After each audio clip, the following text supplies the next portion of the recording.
आज का हमारा टॉपिक है समास। क्या टॉपिक है फ्रेंड्स?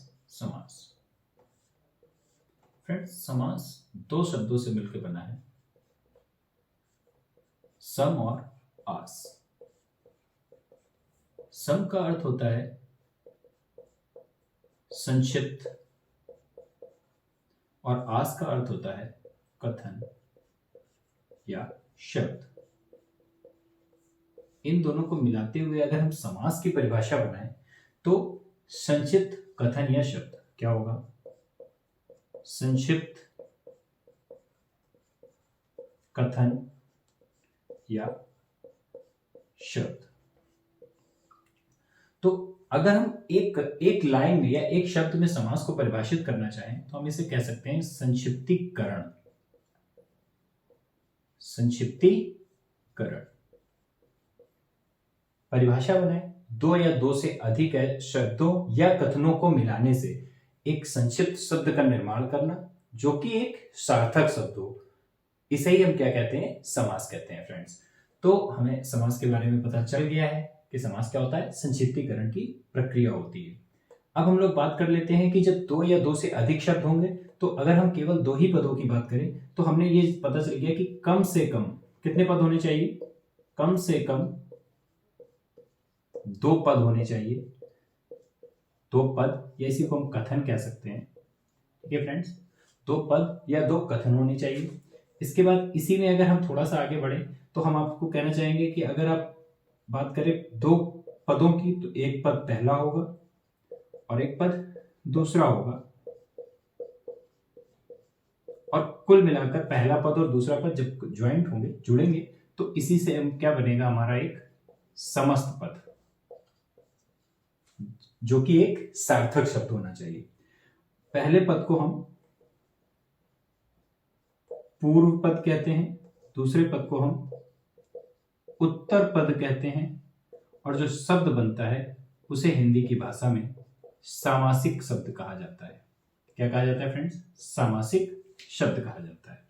तो हम लोगों को बात समझ में आ गई होगी कि पहला पद यानी कि पूर्व पद, पहला पद, दूसरा पद यानी कि उत्तर पद, इनके मिलने से बनता है समस्त पद या फिर इसे हम हिंदी की भाषा में सामासिक शब्द। जब सामासिक शब्द बन गया तो एक बात समझ लीजिए कि कोई शब्द जब दो मिलते हैं तो दो शब्दों के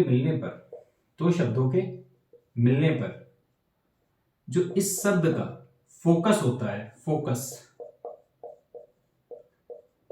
या जिसको हम कह सकते हैं मुख्य भूमिका जिस शब्द की होती है, मुख्य भूमिका जिसकी होती है, उसे हम प्रधान पद कहते हैं। क्या कहते हैं? प्रधान। प्रधान का मतलब आप जानते हैं मुख्य, तो मुख्य पद कहते हैं। इसके बाद जिस पर फोकस नहीं होता है उसे हम क्या कहते हैं? गौड़ शब्द। क्या कहेंगे फ्रेंड्स? गौड़ पद। क्या कहेंगे फ्रेंड्स? गौड़ पद। तो हमें समझ में आ गया होगा, मैं समझता हूं आप लोगों को, कि समास क्या है? संक्षिप्तीकरण। एक शब्द में समझिए, नहीं तो समास दो शब्दों से मिलकर बना है, सम और आस। पहला है संक्षिप्त, आस का मतलब हो गया कथन या शब्द, तो इन दोनों को मिलाने से बना संक्षिप्त कथन या शब्द।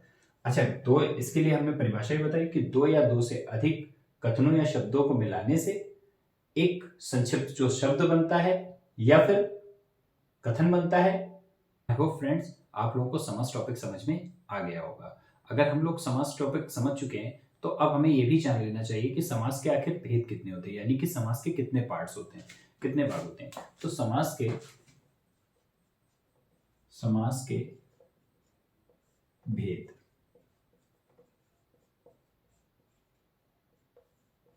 समास के कुल 6 भेद होते हैं।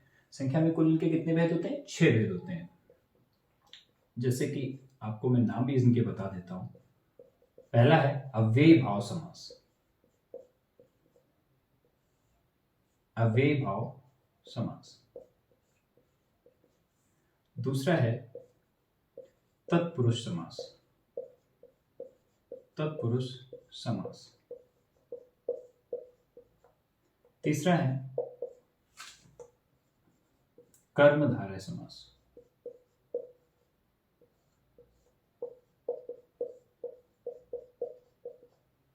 चौथा है द्विगु समास।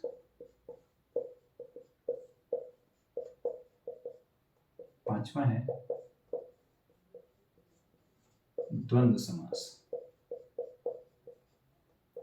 छठा है बहुव्रीहि समास। तो फ्रेंड्स, समास के ये कुल 6 भेद होते हैं। आई होप फ्रेंड्स आप लोगों को समास समझ में आ चुका होगा और आप लोगों ने समास के कितने भेद होते हैं ये भी अब जान लिया है। हम लोग अपने नेक्स्ट वीडियो में अव्ययी भाव समास के बारे में चर्चा करेंगे। तब तक के लिए फ्रेंड्स अच्छे से पढ़ाई कीजिए। मिलते हैं अपने नेक्स्ट वीडियो में। धन्यवाद।